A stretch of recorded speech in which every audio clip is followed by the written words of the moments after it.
എല്ലാവർക്കും മറ്റൊരു ഷോർട്ട് വീഡിയോയിലേക്ക് സ്വാഗതം. സുഹൃത്തുക്കളെ, ഇതാണ് കാട്ടുചേനയുടെ പൂവ്. അത് ചേനയുടെ തണ്ട് വീണ് പോയതിന് ശേഷം അതിൽ നിന്നുണ്ടാകുന്ന പൂവാണിത്. ഒരു തണ്ട് നീണ്ടു വന്നിട്ട് പഴുത്ത കായ്കളാണ്. ഇതെങ്ങാനും ഒരെണ്ണം കഴിച്ചാൽ അണ്ടകടാഹം വരെ ചൊറിഞ്ഞ് ചാവും. ഇത് ചുവട്ടിലെ കാട്ടുചേന ഔഷധ ഗുണമുള്ളതാണ്. മൂലരോഗങ്ങൾക്കൊക്കെ നല്ലതാണ്. അത് മോരിനകത്ത് പുഴുങ്ങി ശുദ്ധി ചെയ്തിട്ട് വേണം ഉപയോഗിക്കേണ്ടത്. ഇതതിൻ്റെ പൂവാണ്.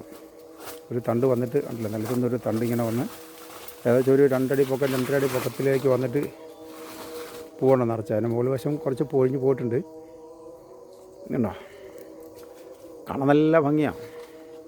ഈ ഭംഗി കണ്ടിട്ട് ആരെങ്കിലും എണ്ണെടുത്ത് കഴിച്ചാൽ അവൻ്റെ പരിപാടി തീർന്നു, ചൊറിഞ്ഞിട്ട് ചാകും.